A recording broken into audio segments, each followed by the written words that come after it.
fondasi, ada hal yang fundamental yang Koko harus tahu dulu, ya.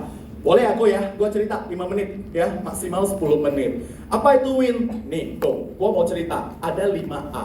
5 hal tentang asuransi. Yang pertama kok, kalau kita beli asuransi, kita harus tahu, nomor 1, kita harus tahu yang namanya manfaat. Jadi kita harus tahu, gua ikut asuransi manfaatnya apa. Simple ya. Nah kok, yang namanya manfaat asuransi itu cuma ada 2, di seluruh dunia cuma 2 manfaat asuransi. Satu namanya adalah manfaat hidup. Apa tuh Win? Manfaat hidup. Artinya manfaatnya bisa dipakai selagi orangnya masih hidup. Simple? Lu masih hidup, lu bisa pakai tuh manfaatnya. Contohnya apa? Rumah sakit, critical illness, pendidikan, pensiun, masih hidup kan orangnya kan? Lu bisa nikmati manfaatnya. Itu namanya manfaat hidup. Satu lagi namanya manfaat meninggal. Berarti manfaatnya cair kapan? Setelah meninggal. Harus tunggu meninggal dulu baru manfaatnya bisa dipakai. Simple? Jadi asuransi cuma 2, manfaat hidup atau yang kedua, asuransi itu kalau kita ikut, Koko harus tahu jenisnya apa. Asuransi itu cuma ada 2 jenis. Jenis yang pertama namanya unit link atau link investment. Sekarang pemerintah udah buat yang namanya PAID. Apa itu PAID? Produk asuransi yang dikaitkan dengan investasi.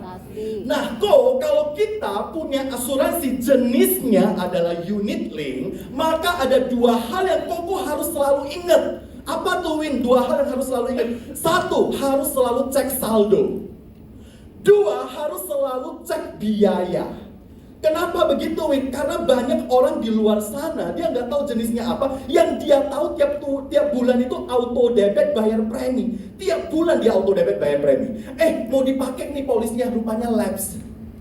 Kok bisa Win? Padahal tiap bulan bayar premi, auto debitnya jalan.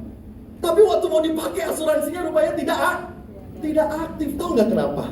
Setelah dicek rupanya jenisnya unit link. Kenapa unit link kok bayar premi bisa nggak aktif polisnya?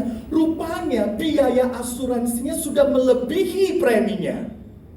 Preminya 1 juta. Tapi biayanya udah naik terus sudah 1.300.000. Berarti yang dibayar cukup nggak untuk bayar biaya? Nggak cukup. Kalau di produk unit link selalu ada istilahnya namanya top up. Di saat premi tidak mencukupi untuk membayar biaya asuransi, maka nasabah diminta untuk melakukan top up. Banyak orang nggak ngerti. Dia kira tiap bulan gua bayar premi, auto debit, agent gua aja udah nggak tahu kemana. Tiba-tiba dia mau pakai asuransinya, dicek rupanya polisnya lapse, tidak aktif. Kecewa nggak? Kecewa berat.